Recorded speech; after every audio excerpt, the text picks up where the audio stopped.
This is CGTN, China Global Television Network.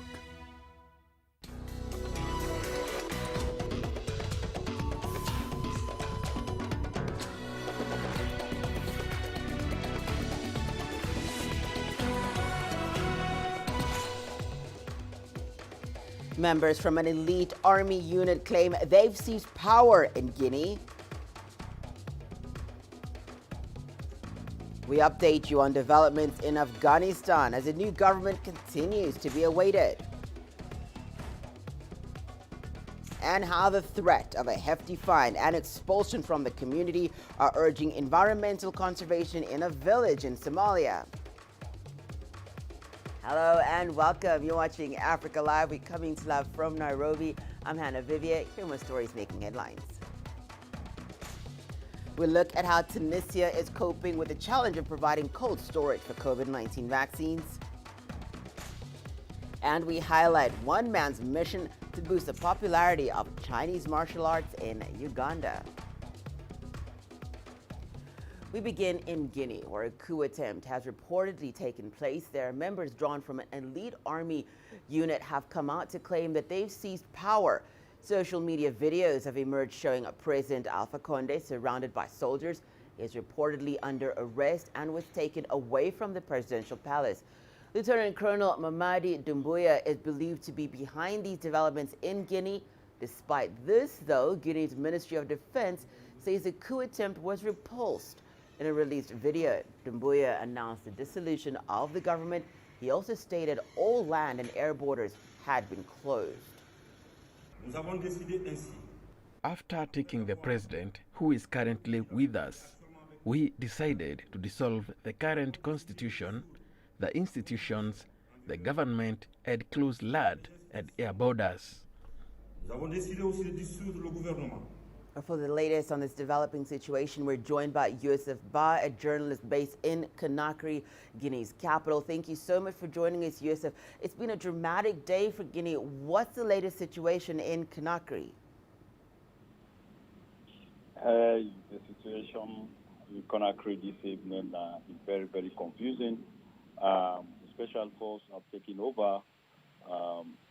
The Minister of Defense just now saying that they are in control. But where is the Minister of Defense? Where is he? Nobody is seeing him. All over the area now is being controlled by the special force. Of course, the military, is just by order. When you give order, everybody takes order. So presently, the situation is like they take order from whosoever is in control. So as of now, it's very, very confusing to know exactly what is happening. The only thing I can confirm to you now, the opposition stronghold, everybody's in the street dancing, enjoying, they're satisfied, they are happy for Doumbouya. People are saying, God bless Doumbouya, God bless Doumbouya, you are the savior. So it's very, very confusing as of now. Nobody knows, but let's see what will happen in the coming few hours.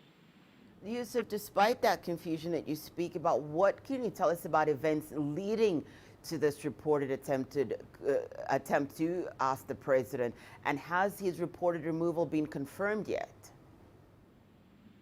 A couple of days ago, the government, the parliament, change some of the constitution. Like, for example, they increased the budget of the president, they increased the budget of leaders of the House of Parliamentarian, and they reduced the budget of the prime minister and reduced 5% also from government workers. And government workers, this include military and police. It's like $20 equivalent, like they reduced from the salaries. Guineans are living very poor, and the salary of ordinary Guineans professionals is just like $200-300 monthly. So can you imagine when they reduce your salary, what is happening?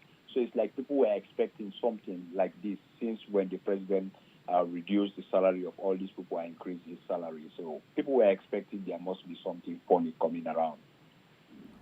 Yusuf, thank you so much for that report. Yusuf Ba speaking to us from Guinea's capital, Conakry. Well, Alpha Conde is Guinea's 83-year-old head of state, now serving a third term, won in a controversial election last year. Condé started his political career as an opposition figure, acting against the violent and authoritarian military leadership that once dominated the country. He served a number of years in jail for challenging General Lansana Conté, who ruled until his death in 2008.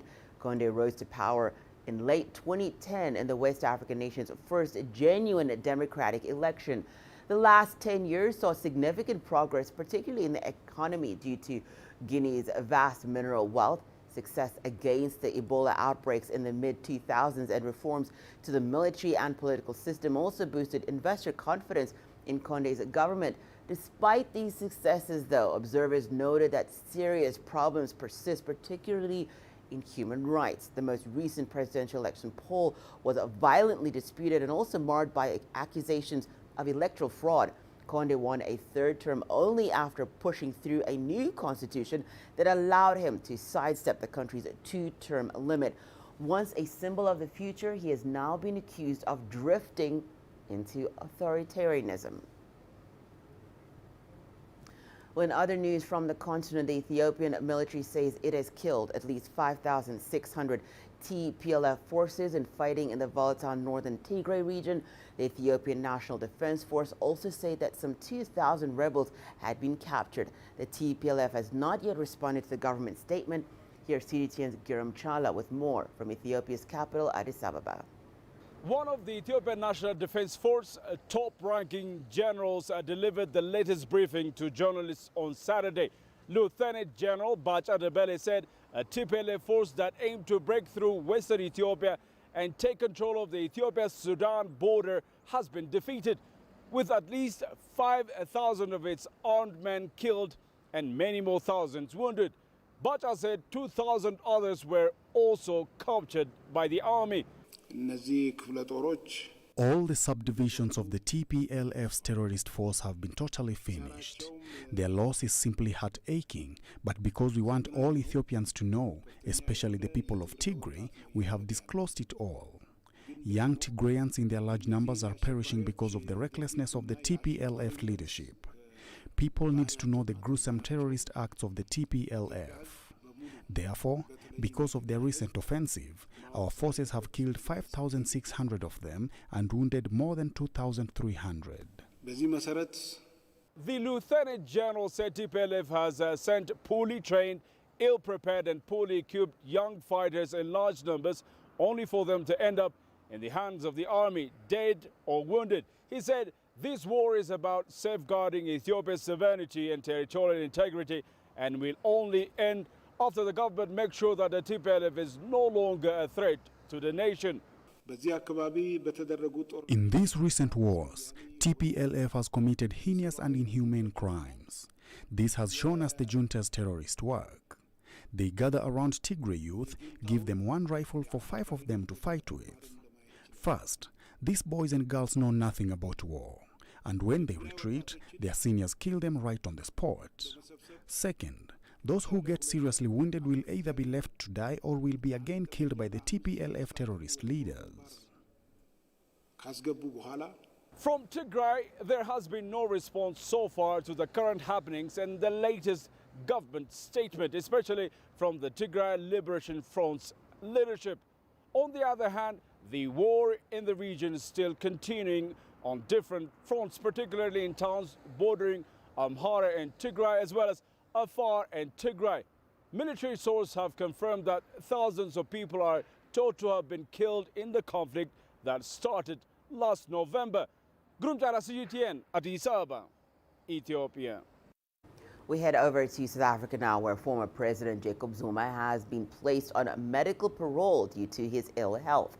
Well, that's according to a statement released by the Department of Correctional Services on Sunday. Zuma had been serving a 15-month sentence in escort prison for contempt of court. The former statesman was sent to a hospital outside the prison for observation last month. Authorities say that he underwent an unspecified surgery and remains in hospital with more operations planned. The details of Zuma's illness remain unknown. A high court postponed his corruption trial to September the 9th. His legal team was ordered by the judge to produce a medical report that could help the court assess whether Zuma is fit to stand trial.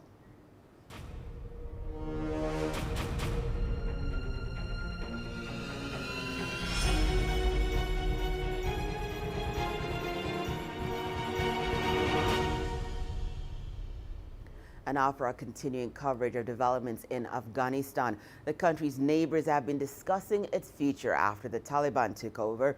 Pakistan has chaired an online meeting attended by diplomats from Iran, China, Turkmenistan, Uzbekistan, and Tajikistan.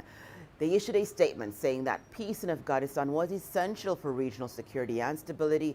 The Taliban continues to say it is working to finalize a new government, and there are still heavy clashes between the Taliban and resistance forces in the Panjshir Valley north of Kabul. Zmarilai Abbasin reports from the capital.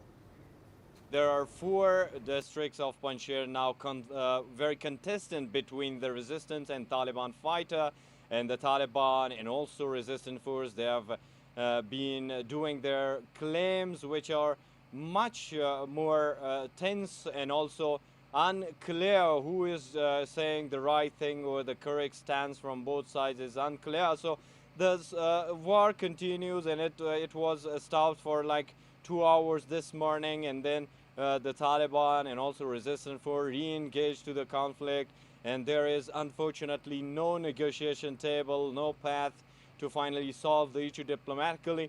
And all the area in Panjshir are in panic, particularly the civilians, and thousands of families and civilians living out there are in panic. We get a lot of reports about civilian casualties because they're among the crossfires, while on the several parts of Panjshir the continues and aggressive conflict continues between both sides.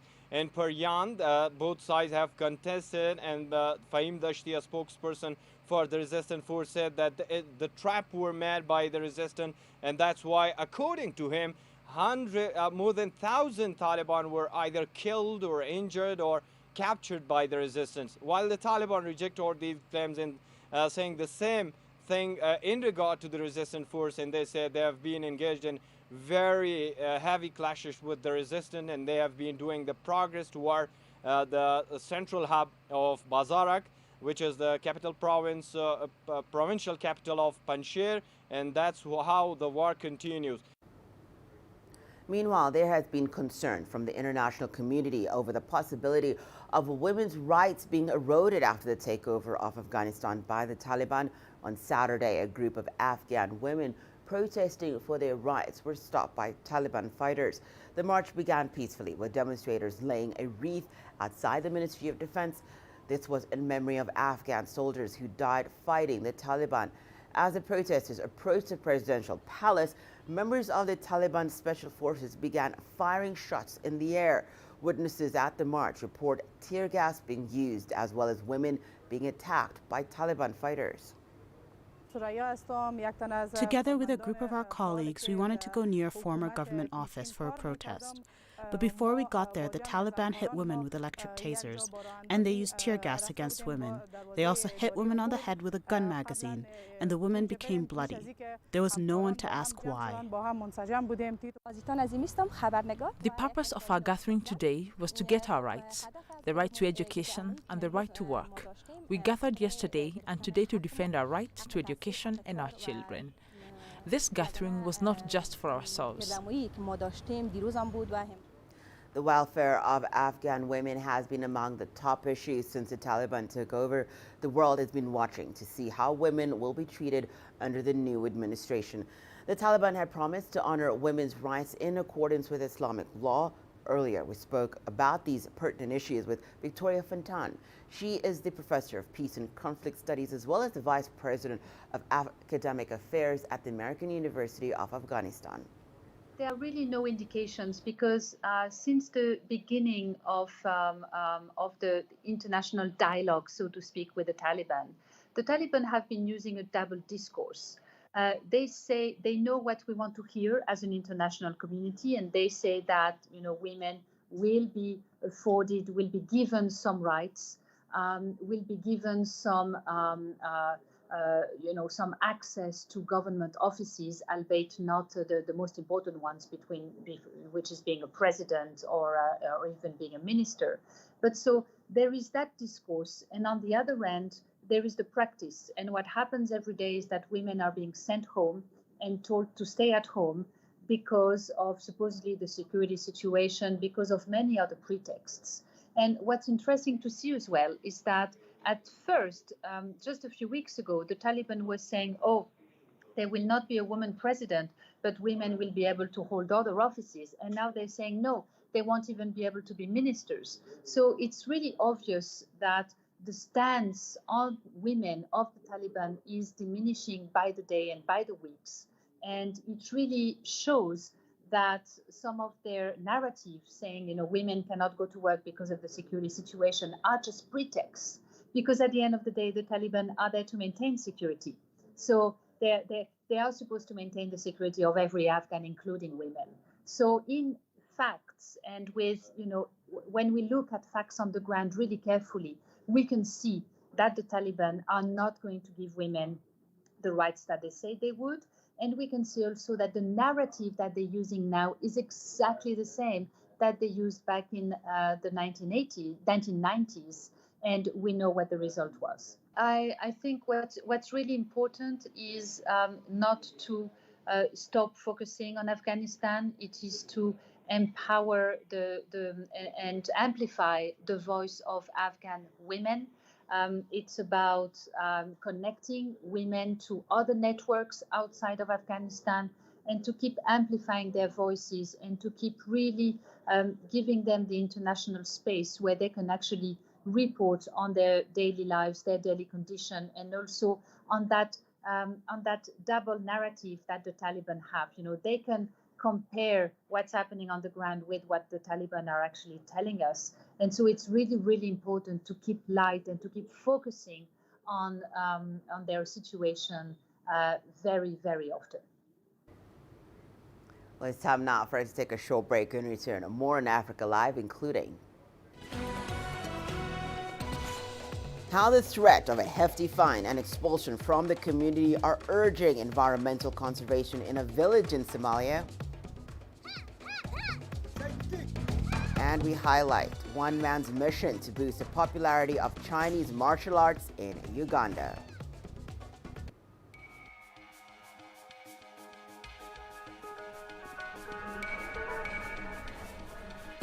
You're watching breaking news on CGTN.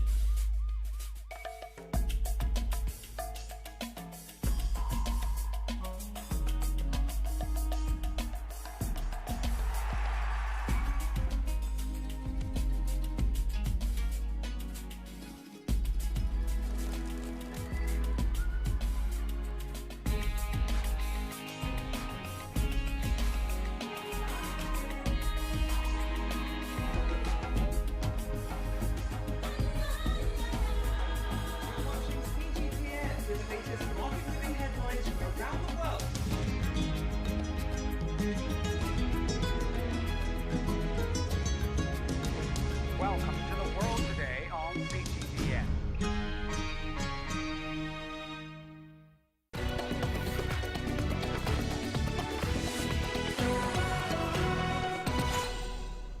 Welcome back. You're watching Africa Live. Well, Tunisia's health ministry says that it is challenged with keeping millions of COVID-19 vaccines cold. The problem of ensuring the vaccines are kept at the right temperature wherever they're taken has become much clearer as the country continues to receive more COVID-19 vaccines from donor countries. With more on that, here's Adnan Shuashi. The Ministry of Health has received a donation of 6 buses and 2 refrigerated trucks from the EU. The aid will boost the health department's capacity to keep COVID-19 vaccines cool and ensure the timely provision of medical assistance to patients. We've been able to vaccinate more than 1.6 million people in 72 hours, thanks to the efforts of medics, paramedics and the civil society. This requires coordination and logistical readiness for vaccine transportation and storage. This valuable aid will help us step up the vaccination campaign and makes vaccines available to 11 million Tunisians. The health minister added that the Tunisia-EU cooperation program will support health services offered to citizens in the 24 regions across the country. We want to save lives with vaccinations and reinforcing preventive measures while investing in the health sector with the support of our partners. The health situation is improving with a decline in COVID infections, but we should not forget that hospitals are also receiving thousands of patients who suffer from chronic illnesses and need other medical services. The EU ambassador to Tunisia says European countries want to boost cooperation with health authorities in Tunis in order to improve health services in the North African nation.